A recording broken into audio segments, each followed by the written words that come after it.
So it's way too early in the morning, but we have to go ahead and get some things done around the house.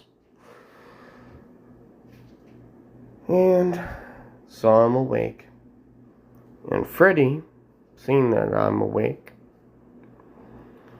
is maybe accidentally trying to gouge out my junk on accident. And I love you too. But you have really, really big claws. Alright, well, let's get this day started.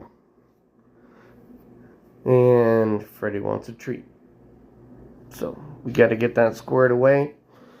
Hope everyone has a good day. It looks like it's gonna get wet down here. Have a good one.